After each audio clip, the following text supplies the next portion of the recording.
Liewe vriende, dis weer eens 'n wonderlike voorreg om hier saam met u te kan wees en saam hierdie tydjie te kan deel. En soos ek altyd sê, dit bly altyd een groot voorreg om ook deel te kan wees van Kruiskyk se uitsendings en dat ons op hierdie wyse die woord van die Here reg deur ons hele land kan neem. En weet jy, ek bid altyd oor naweke, dan vra ek, Here, vul hierdie land van ons met u woord, dat dit 'n verligting sal bring, dat dit 'n ligterskap sal bring, dat dit die swaarmoedigheid sal wegneem, want die woord van die Here het daardie vermoë, en so is dit vir ons 'n voorreg om saam die naam van die Here te kan grootmaak, en seker te maak dat die woord by almal in hulle huise uitkom, en ja, dat jy selfs die predikers ook kan sien. So baie dankie vir die voorreg om saam met julle te kan kuier rondom die woord, en sy naam groot te maak, en vir hom te aanbid, en onthou altyd, as u nog nie die Here ken nie, het ons een groot begeerte vir u, ken hom, neem hom aan, laat hom toe in jou lewe, en as jy 'n kind van die Here is, staan uit vir hom, leef vir hom, en wees lief vir hom. Mag die Here u seën, en mag hy elkeen van u so kom deurdra. Kom ons bid saam.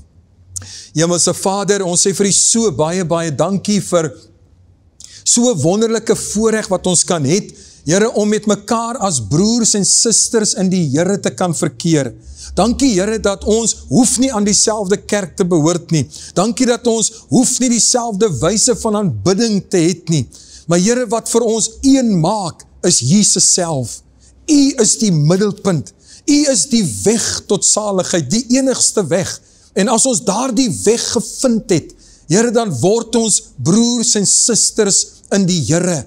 En daarom dank en loof ek u vir so wonderlike voorreg, dat ons saam met mekaar kan kuier rondom die woord van die Here, dat ons die voorreg kan hê om die naam van die Here groot te maak, en net te kan besef, dit is genade op genade wat aan ons bewys word. Here, seën dan nou hierdie geleentheid asseblief, seën u woord aan ons harte, maak ons harte ontvanklik, maak ons gedagtes oop, want Here, ons dink altyd aan die saaier wat uitgegaan het, en u sê dat die saad wat langs die pad geval het, is diegene wat die woord gehoor het, maar het glad nie verstaan het nie, en die voëls het dit kom oppik, dat het verlore gegaan vir hulle. Here, ek bid nou, dat elkeen wat nou luister en kyk, dat u, Here, die verstand sal oopmaak, sodat die woord van God kan ingaan, dat die saad diep binne in die hart van daardie persoon geplant kan word. Here, dat ander saadjies nat gemaak sal word, en ons bid tot u die Here,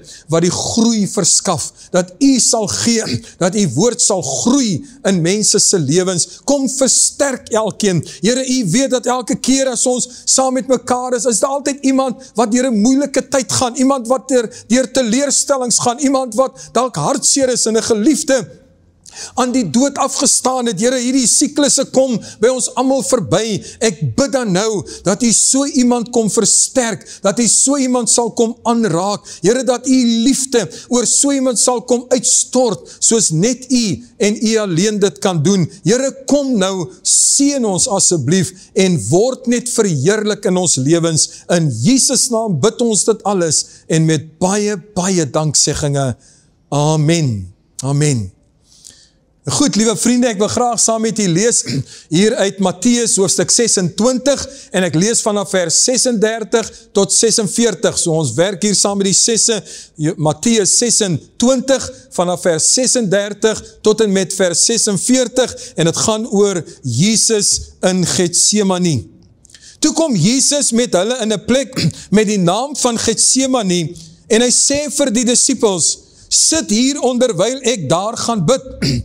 En hy neem Petrus en die 2 seuns van Zebedeus saam en begin bedroef en benoud word. Toe sê hy vir hulle, my siel is diep bedroef tot die dood toe. Bly hier en waak saam met my. En hy het 'n bietjie verder gegaan en op sy aangesig geval en gebid en gesê, my Vader, as dit moontlik is, laat hierdie beker by my verbygaan. Nogtans nie soos ek wil nie, maar soos u wil. En hy kom by die disippels en vind hulle aan die slaap. En hy sê vir Petrus, so was julle dan nie in staat om 1 uur saam met my te waak nie. Waak en bid, dat julle nie in die versoeking kom nie. Die gees is wel gewillig, maar die vlees is swak. Weer het hy vir die 2de maal gaan bid en gesê, my Vader, as hierdie beker nie by my kan verbygaan, sonder dat ek dit moet drink nie, laat u wil geskied. Toe kom hy en vind hulle weer aan die slaap, want hulle oë was swaar. En hy het hulle met rus gelaat en weer vir die 3de maal gaan bid en dieselfde woorde gesê. Daarop kom hy by sy disippels en sê vir hulle, slaap maar voort en rus. Kyk, die uur is naby en die seun van die mens word oorgelewer in die hande van sondaars. Staan op, laat ons gaan. Kyk, hy is naby wat my verraai. Net tot sover dan die geleesde deel. Nou, liewe vriende, as ons kyk na hierdie gedeelte, dan sien ons natuurlik vir Jesus hier in die tuin van Getsemane. Ons hoor hoe dat hy bid. Ons sien wat sy ervaringe is hier in die tuin. En dan wil 'n mens vra, hoekom? Hoekom moes Jesus hier deurgaan? As ons kyk na hierdie situasie, dan sien ons dat Jesus openbaar sy menslikheid hier tot in die diepste. Mens wil eintlik waag om te sê dat hier in Getsemane het Jesus hom die naaste aan mensheid kom toon as in sy hele bediening. Hier in Getsemane het Jesus 'n benoudheid beleef, soveel so dat hy hier vir sy disippels sê, ek is bedroef, ek is benoud, hoor hoe sê, liewe vriende, tot die dood toe. Met ander woorde, Jesus sê, ek is bang, ek is benoud oor wat op my wag. En ons weet dat Jesus as mens ook terselfde tyd God was. Hy was volkome mens, volkome God. So as Jesus dan hier besig is om te bid, dan sien hy wat later die aand sou gebeur. Hy sien wat môre gaan gebeur. Hy sien, liewe vriende, hoe dat hulle hom gevange gaan neem, soos wat jy 'n vreemde misdadiger gevange gaan neem. Hy sien alreeds hoe dat hulle hom gaan blinddoek en hom in die vuis slaan en dan vir hom sê, jy's mos 'n profeet, profeteer, wie het jou geslaan? Hy sien al hoe dat hulle hom gaan bespieg in die mond en sy baard uit sy gesig uit wil ruk. Hy sien al hoe dat hulle 'n kroon vir hom gaan bring, maar dit gaan nie 'n goue kroon wees nie, dit gaan 'n doringkroon wees, wat hulle op sy hoof gaan indruk, sodat hy die pyn daarvan sal voel. Hy sien hier in Getsemane, hoe dat hulle hom daar gaan laat buk en hom gaan slaan 39 houe, totdat sy rug stikkend geslaan is, oopgeslaan is. En dan sal hy sy kruis nog op sy eie moes dra, daarna Golgotha toe. Onder al die bespottinge, onder al die gejuig van mense wat bly is, dat hy uiteindelik hierdie praatjiesmakers, soos wat hulle Jesus wou noem, hulle gevang het en hulle gaan nou 'n einde maak aan sy lewe. Jesus is hier in Getsemane, waar hy op sy mees brose was, wat hy al ooit was. En hy kom na sy disippels, en hy sê dit vir hulle. Hy deel met hulle, hoe dat hy voel. En hy vra vir hulle hier, uitdruklik, waak saam met my, bid saam met my siel is bedroef. Vriende, ons sien dat, sommer na die eerste gebedsessie, as Jesus terugkom, dan slaap sy disippels. Weet, as ek altyd so dink aan 'n halfnag van gebed, ons hou amper mos nie meer heel nag van gebed nie, maar as jy kyk na 'n halfnag van gebed, dan sien jy, die mense kom vars in, hulle sing lekker koortjies, hulle dans rond, en hulle klap die hande, en hulle bid lekker saam, en dan na 'n tyd, soos die aand aangaan, dan vind jy uit, hulle raak al hoe stadiger, hulle raak al hoe sagter, en van hulle raak weg. Mense sou verwag het, dat as het miskien die 3de uur was, wat Jesus gaan bid het, dat die ouens kon beginne vaak word het, en moeg word het, maar dis in die 1ste uur, liewe vriende, wat sy disippels aan die slaap raak, hulle het geen gevoel vir wat Jesus deurgaan nie. Nou, mens wil hulle nie veroordeel nie, want jy verstaan eintlik, hoe dat hulle na Jesus kyk, hulle kan nie verstaan waaroor hy benoud is nie. Hierdie man wat nou, hier voor hulle bang lyk, broos lyk, hierdie is dan die man, wat toe die wind en die see onstuimig was, opgestaan het en gesê het, bedaar, en dit het gebeur, Dit is die man wat vir 5,000-7,000 mense sê sit en hy vat 5 brode en 2 vissies en hy gee vir almal kos. Dit is die man wat toe die disciples heel nag probeer vis vang het en niks kon vang het nie. Toe kom hy en hy sê, gooi die net aan die linkerkant of die regterkant en hulle sê, Here, u verstaan nie. Hy sê, gooi dit in. En hulle gooi dit in en die nette wou skeer van al die vis. Hierdie manne kan nie verstaan dat Jesus so broos kan voorkom nie. Hulle kan nie verstaan dat Jesus benoud is nie. So vir hulle is dit is jou eie stryd. Jy moet maar hierdie stryd stry. Ek wonder of hulle nie ook gedink het, man, hy bring die goed oor homself nie, want hy het nie nodig om vir iemand bang te wees nie. En die gevolg is, daar is geen simpatie van hulle kant af nie. Selfs as Jesus kom, kan nie vir die indink, selfs as Jesus dan nou die eerste keer terugkom en is aan die slaap en hy sê spesifiek vir Petrus, Petrus, so was jy nie eens in staat om 1 uur saam met my te waak nie. 'n Mens sou dink dat Petrus so skuldig sou voel dat hy gedink het, nie weer gaan ek aan die slaap raak nie, ek gaan wakker bly. Nee my vriende, hy raak weer aan die slaap. Jesus is alleen in die tyd van sy nood, in die tyd van sy seer, in die tyd van benoudheid, dat hy die dood in die oë kyk, is hy heeltemal alleen. So hoekom kyk ons hierna? Ons kyk hierna, liewe vriende, want die vraag is, was u nie ook al daar nie? Was u nie ook al in 'n situasie, waar u bevind het, en vir uself gevra het, is daar iemand wat omgee? 'n situasie waar jy self begin wonder en twyfel het, is God daar om vir my om te gee? Ek dink aan 'n situasie in ons eie lewens, waar in 1 week se tyd, ek moes hoor dat my seun gaan skei, en die ander seun kom en hy sê, sy meisie is swanger, en hierdie nuus versprei mos baie vinnig, en mense wat begin vir jou sê, wat preek jy vir ander mense? Preek vir jou eie huisgesin. Jou eie huis is deur mekaar. Jy wil vir ons vertel wat ons moet doen. Preek vir jouself. Kyk na jou eie huis. En dan sulke tye wat jy soms voel, is daar nie nog 'n ouer wat ten minste weet hoe dit voel nie.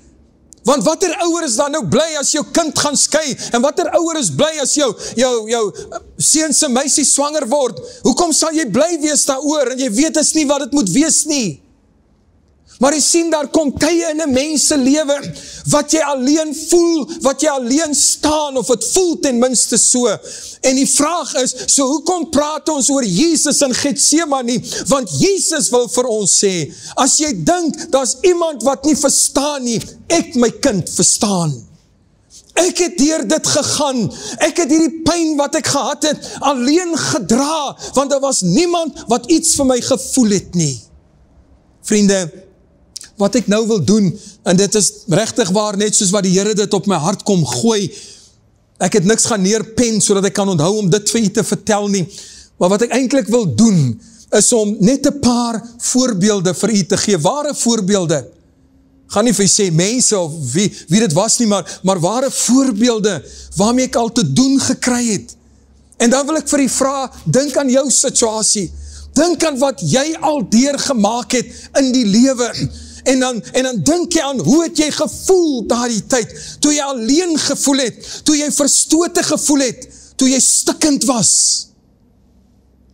Hoe voel dit vir iemand, wat moet hoor, dat sy vrou en 2 kinders in 'n motorongeluk dood is, omdat iemand anders onverantwoordelik in 'n pad afgejaag het, en oor al die stopstrate gegaan het, wat hy kon gaan, en dan hier op sy vrou en 2 kinders in die motor afpyl, hulle 60 meter ver sleep, en almal is op slag dood.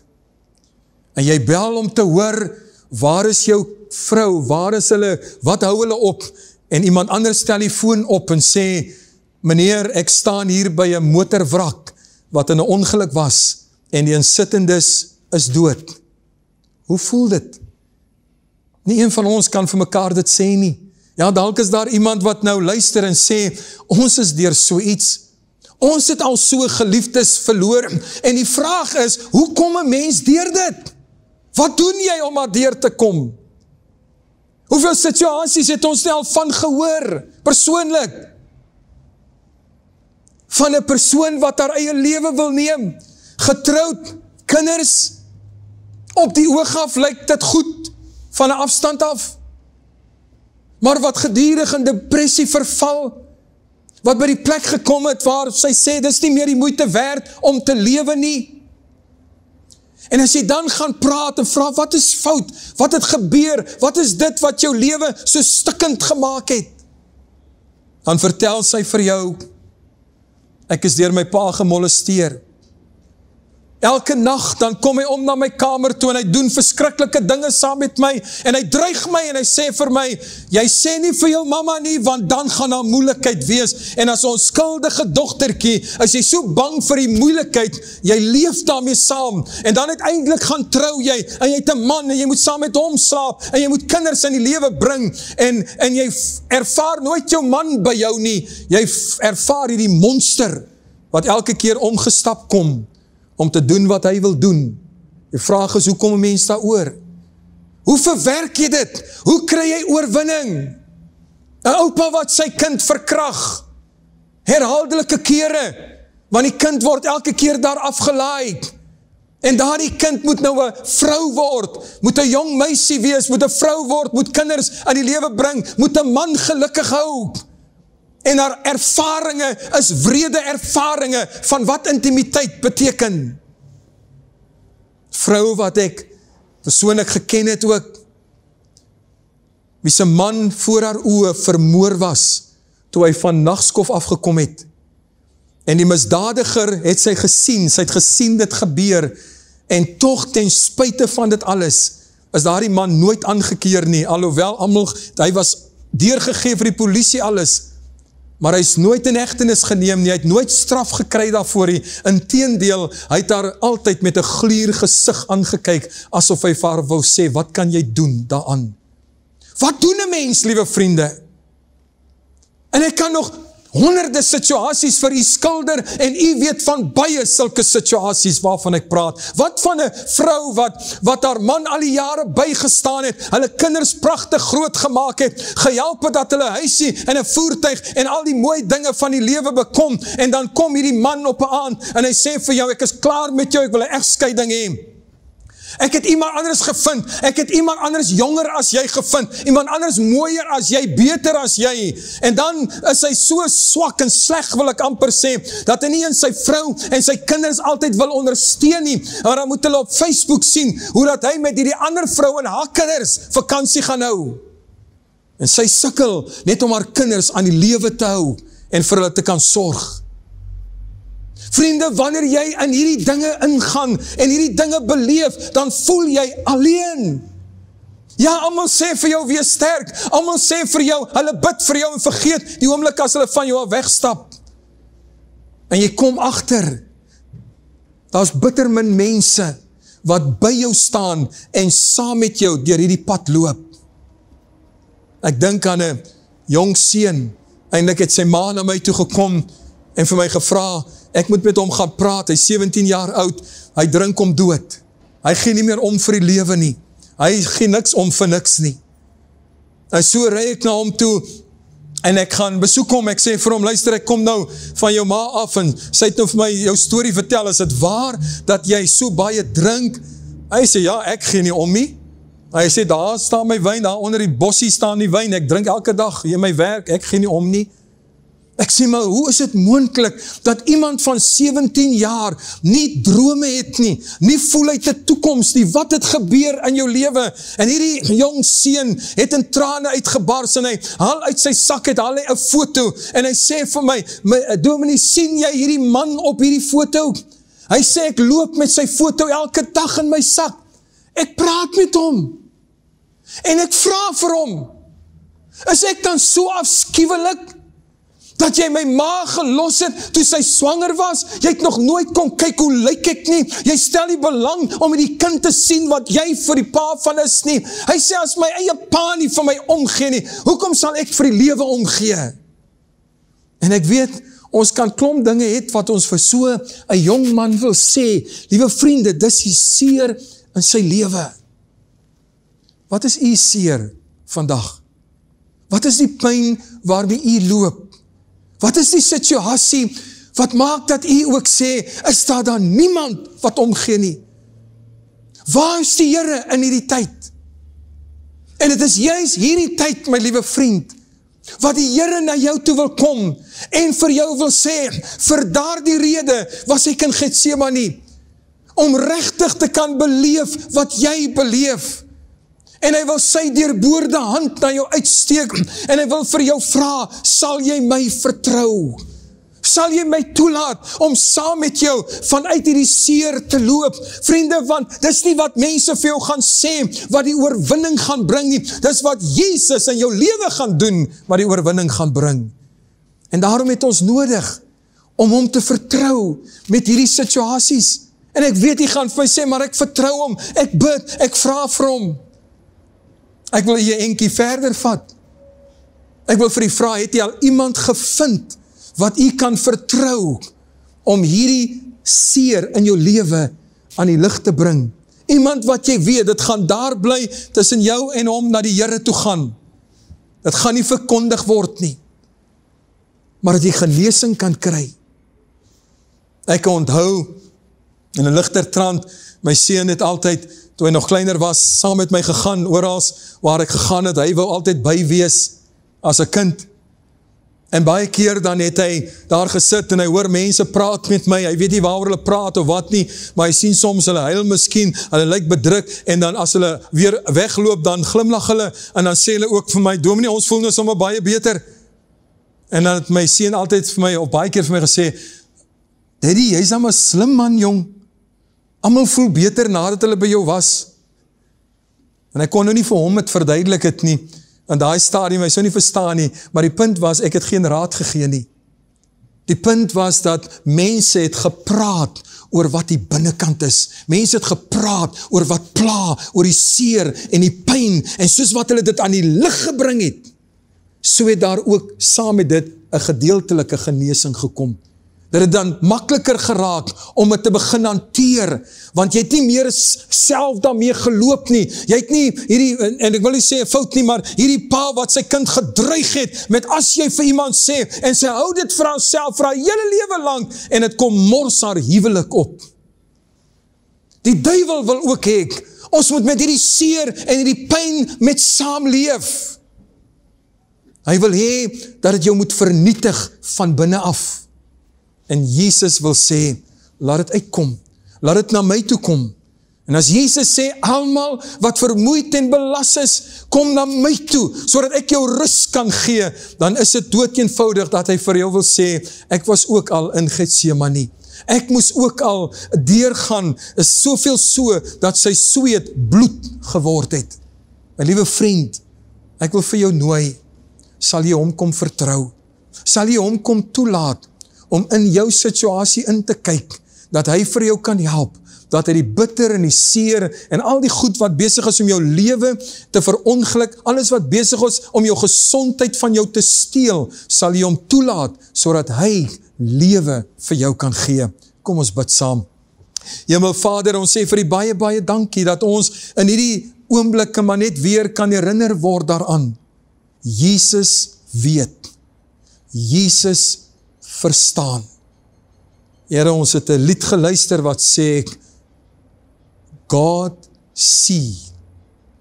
En so, Here, dank ons U, dat terwyl U sien, dat U nie maar net vir ons los nie, maar dat U na ons toe kom.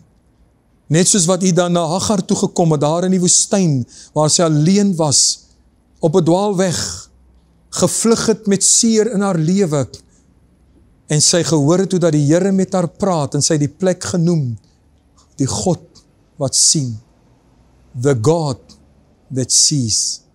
Dankie Here daarvoor, dankie dat ons nou elkeen aan U kan kom toevertrou, wat met 'n pyn en met 'n seer sit, wat nie fisies is op die liggaam nie, maar wat diep emosioneel is. Ons bid vir volkome genesing in die naam van Jesus. Amen. Amen.